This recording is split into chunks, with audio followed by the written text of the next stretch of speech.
माने रहे। आज पहला ही केस चीफ इलेक्शन कमिश्नर साहब और उनके 2 रुकनी मेंबर यानी 3 रुकनी मेंबर के सामने लगा हुआ था, जिसमें एन ए 97 जड़ावाला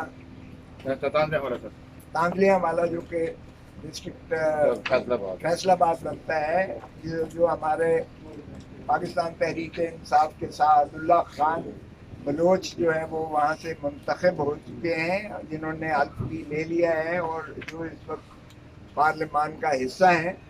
उनके खिलाफ मुस्लिम लीग नवाज का जो उम्मीदवार हारा हुआ था, उसने नालिश कर रखी थी, दरख्वास्त दे रखी थी, और उसने एक अजीब यहाँ एक तमाशे जो हुए वो आपके काबिल तवज्जो हैं कि 22 को एक केस लगा हुआ था 22/3 को, और 22/3 को उसमें सिर्फ एक जवाब देने के लिए केस को फिक्स किया गया, लेकिन जब ऑर्डर लिया गया तो उसमें वो पूरी पिटीशन का हवाला देकर मेरी हाजिरी पिटिशनर की तरफ से लगाकर, और उसको, हालांकि मैं सादुल्ला खान रिस्पोंडेंट का वकील हूँ, मेरी हाजिरी पिटिशनर की तरफ से लगाकर, और रिस्पोंडेंट में कोई भी नहीं था, और ऑर्डर कर दिया गया कि जी रीकाउंट किया जाए और 7 दिनों के अंदर इसकी रिपोर्ट रीकाउंट करके दी जाए। हमारे फरिश्तों को भी नहीं पता कि ये जो है रीकाउंट का ऑर्डर हुआ है, क्योंकि उस दिन सिर्फ तारीख पड़ी थी कि अगली तारीख पर जो है रिटर्न कैंडिडेट अपना जवाब दे। जो रिटर्न कैंडिडेट इसमें फरीक ही नहीं बनाया गया। अली गौर जो पिटिशनर था, मुस्लिम लीग नवाज का जो उम्मीदवार था, जो हारा हुआ था, उसने फरीक ही नहीं बनाया। रिटर्निंग ऑफिसर को बनाया और एक प्रिजाइडिंग ऑफिसर को बनाया जहां पर कोई गड़बड़ हुई थी और FIR दर्ज हुई थी। गड़बड़ करने वाले भी खुद ही थे। जाहिर है PTI वालों को तो सांस लेने की इजाज़त नहीं थी, उन्होंने कहाँ से करना था। तो जब देखा कि हार रहे हैं तो उन्होंने उस पोलिंग स्टेशन पे गड़बड़ की और फिर पर्चा प्रिजाइडिंग ऑफिसर ने करवाया, और उसकी आड़ में आकर यहाँ पिटिशन कर दी कि जी ये गड़बड़ एक पोलिंग स्टेशन पर हुई। फरीक नहीं बनाया ताकि एक तरफा को कार्रवाई कर सकें।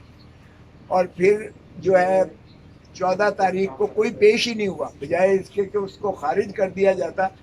फिर हुक्म होता है रिटर्निंग ऑफिसर को कि तुम जो है इनकी तामील करवाओ पिटिशनर की, अली गौर के साथ ही 16 को फिर जो है तारीख को ये एक दरख्वास्त दे देते हैं कि जी मुझे गलत फहमी हुई थी, मेरी हाजिरी नहीं लगी है, तो मैं जो है हाजिर आ गया हूँ। तो 16 तारीख को इन्होंने नोटिस करवा दिया रिटर्निंग ऑफिसर को, और साथ ही रिटर्न कैंडिडेट को भी नोटिस करवा दिया जो फरीक ही नहीं था।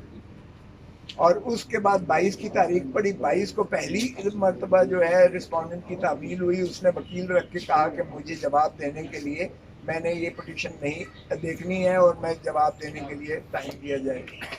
उन्होंने सिर्फ मुलतवी कर दी, लेकिन जब ऑर्डर लिया तो उसमें पूरी तरह से उल्टा हाजिरी मेरी पिटिशनर की तरफ से लगा के उसकी अपील पिटिशन मंजूर करके काउंटिंग का हुक्म दे दिया गया 1 हफ्ते के अंदर। और वहाँ पीछे से जो रिटर्निंग ऑफिसर ने किया, जीते हुए को हरा दिया और हारे हुए को जिता दिया, जो आजकल आम हो रहा है इस तमाशा हुआ। जब हमें पता चलता है तो हमने आके दरख्वास्त दी कि जी ये क्या हुआ है, आपने तो सिर्फ उसको मुलतवी किया था, ये ऑर्डर कहाँ से हो गया है। तो उन्होंने फिर उस ऑर्डर को रिकॉल करके और आज रखा था पूरी बहस के लिए। और बहस में जब मैंने उनको बताया कि जनाब न सिर्फ ये कि ये इनकी दरख्वास्त फ्रॉड किया गया है, इस कमीशन के साथ फ्रॉड किया गया है, बल्कि रिकाउंटिंग की आड़ में जीते हुए को हराया जा रहा है और हारे हुए को जिताया जा रहा है। 10-10 हज़ार की जो है डबल स्टैंपिंग ठप्पे मार के इन्होंने ये जो है वहाँ मार्जिनलाइज करने के लिए PTI के उम्मीदवारों की जो है वो तादाद अददी बढ़तरी वो कम करने के लिए इन्होंने ये सारा शाफाना किया हुआ है। और कमीशन को इस्तेमाल कर रहे हैं, इस फ्रॉड की आड़ में कमीशन को इस्तेमाल कर रहे हैं। इसलिए इनके खिलाफ पर्चा भी दर्ज करवाएं जिन्होंने ये जालसाजी की है आपके ऑर्डर। अच्छा, फिर उन्होंने क्या किया, मेरी हाजिरी ऊपर से हटाकर उसकी हाजिरी लगाकर और रिस्पोंडेंट करके तो वही ऑर्डर फिर कर दिया। हमने फिर दी दरख्वास्त के जनाब ये क्या मजाक है, हमारी ना बहस सुनी गई, ना रिटर्निंग ऑफिसर का जवाब देखा गया, आपने ये कैसे कर दिया। तो फिर उन्होंने 4 तारीख को रिकॉल किया, 4/3 को, और फिर इन्होंने जो है आज उसको जो है ऑर्डर को मुअत्तल कर दिया था और आज इन्होंने बहस सुनी। और आज जितने झूठ बोल सकता था दूसरा पटिशनर की तरफ से उन्होंने सवालत और तसलसल से किया। मैंने तमाम नज़ायर इस्तेमाल दिखाए कि आपके अपने फैसले हैं कि जब एक दफ़ा कंसोलिडेशन हो जाती है, एक दफ़ा ऑफिशियल गैजेट में नाम मुंतखब उम्मीदवार का दे दिया जाता है, एक दफ़ा MNA हल्फ ले लेता है, एक दफ़ा आप ट्राइब्यूनल जो है ऑफिशियल नोटिफिकेशन इशू कर देते हो, आप ट्राइब्यूनल के जजेस को मुकर्रर कर देते हो, उसके बाद आर्टिकल 225 में इलेक्शन ट्राइब्यूनल के अलावा आपको कोई अख्तियार नहीं है। आपके अख्तियारात जामिद और साकित हो जाते हैं। और वो सुप्रीम कोर्ट की नज़ायर भी मैंने दी और इनके अपने फैसले भी दिए। और मैंने यही किया, इनको कहा अर्ज की कि जनाब ये ऐसी धांधली न करें जो आज जजेस ने भी, इस्लामाबाद हाई कोर्ट के जजेस ने भी सुप्रीम कोर्ट के चीफ जस्टिस को लिखा है और जुडिशल कमीशन का तकाजा किया है कि ये एग्जीक्यूटिव अथॉरिटी किस तरह से असरअंदाज हो रहे हैं हमारे फैसले करने में और किस तरह से वो हमारे समत को जो है सारा वो डाइल्यूट कर रहे हैं।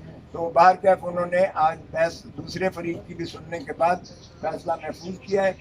लेकिन एक और चीज़ जो मैं आपको बड़ी संजीदगी से अर्ज करना चाहता हूँ वो है, इस्लामाबाद हाई कोर्ट के जजेस ने 6 जज साहिबान ने जो चीफ जस्टिस ऑफ पाकिस्तान को और जुडिशल कमीशन के तमाम मेंबरान को, जिसमें 3 सीनियर जज हैं सुप्रीम कोर्ट के, काजी फायद ईसा साहब chief justice, justice Mansoor Ali Shah साहब सीनियर प्यूनी जज और जस्टिस मुनीब अख्तर साहब, और चीफ जस्टिस जो है 2 senior most chief justice Aamir Farooq साहब और मोहम्मद इब्राहिम साहब, ये 5 जजेस जुडिशल कमीशन के, उन सारों को चिट्ठियाँ लिखी हैं और जुडिशल कमीशन का तकाजा किया है। और उसमें जो चिट्ठी के साथ एनेक्सेस लगाए हैं वो भी देखने लायक हैं। वो कहते हैं उसमें कि शौकत सदीकी का आपने जो फैसला किया है, आपने हमें वो तो इंसाफ दे दिया उसको रिटायरमेंट के बाद, उसको उसकी दौरानिए में नहीं मिली इंसाफ, क्योंकि वरना वो chief justice Islamabad high court होता। लेकिन उसने तो दलेरी करके बताया कि ISI की जो है जनरल हमीद की या ISI के और एजेंसीज की मुदाखलत मेरे ऊपर थी और बेंचेस वो अपनी मर्जी से बनाने का कहते थे और मनपसंद फैसलों की बात करते थे और उसको निकाल सुप्रीम जुडिशल काउंसिल ने बाहर किया जुडिशरी से। लेकिन सुप्रीम कोर्ट ने उसको बहाल किया और वो मनसूख और मुस्तरद किया वो फैसला अपना जुडिशल कमीशन का जो था शौकत सदीकी की हद तक। इन्होंने लिखा कि हमारे साथ भी कोई कम नहीं हो रहा है। उसमें एक जज साहब के ब्रादर निस्बती को जो है पकड़ लिया, उसके बेटों को उसके घर पर, और उसके जो है एक बेडरूम तक में जो है ये गैजेट्स पाए गए जिसमें जो है तस्वीरें और जिसमें वीडियो और ऑडियो रिकॉर्डिंग की वो जो है अनफर्ल हुई, जो ट्रेस आउट हुई। उन्होंने वो भी कहते हैं कि हमने चीफ जस्टिस और जज साहिबान की तवज्जो मबजूल कराई। फिर उन्होंने लिखा कि हमारी लोअर जुडिशरी के ऊपर जो कुछ असरात हो रहे हैं, हत्ता कि जब वो शिकायत करता है तो उसको उल्टा OSP बना दिया जाता है और फिर उसको रिपैट्रिएट कर दिया जाता है पंजाब की जुडिशरी में, चूँकि वो वहाँ से डेपुटेशन पे आया हुआ था। फिर उन्होंने बताया कि इस तरीके से हमारे भी जो है जान जोखों पर आई हुई है बाकी सारों की। यही बात हम कहते आ रहे हैं, हम कहते आ रहे हैं कि एक जो है एजेंसी का बंदा बैठ के ये फैसले करवाता है यहाँ, जो खान साहब को, इमरान खान को जो सजाएं हुई हैं। मोहम्मद बशीर आपको याद होगा एम्बुलेंस पे था, मोहम्मद बशीर ने बार बार छुट्टी की दरख्वास्त दी कि मेरी सेहत इस चीज़ की मुतकाजी नहीं है कि मैं काम कर सकूं, लेकिन उसकी छुट्टी को नहीं जारी किया गया और आखिर उससे 14 साल सजा करवा के और तोशा खाना के केस में आज इमरान खान को अंदर पाबा सलासल रखा गया। और इसी तरह अल-कादिर ट्रस्ट का केस भी बार बार मोहम्मद बशीर जो है वो बीमारी के होते हुए भी, और एम्बुलेंस खड़ी हुई थी और हॉस्पिटल में जाता था, लेकिन फिर भी उसे मजबूर करके उससे जो है वो हमारे खिलाफ फैसले करवाए गए। इसी तरह बाकी जो साइफर वाला केस था, इसी तरह जो है तोशा खाना वाला केस के अलावा, अल-कादिर वाले केस के अलावा वो इलेक्शन कमीशन वाला दिलावर के केस जो 3 साल की सज़ा करवाई और जो इद्दत वाली सज़ा करवाई गई वो भी इन्हीं असरात के तहत एग्जीक्यूटिव और एजेंसीज ने मिलकर करवाई, जिसका इस्लामाबाद हाई कोर्ट के 6 जज साहिबान ने बड़ा वाज़े तौर पर वो लिखा है। हमारे मौक़िफ़ की तायीद हुई है।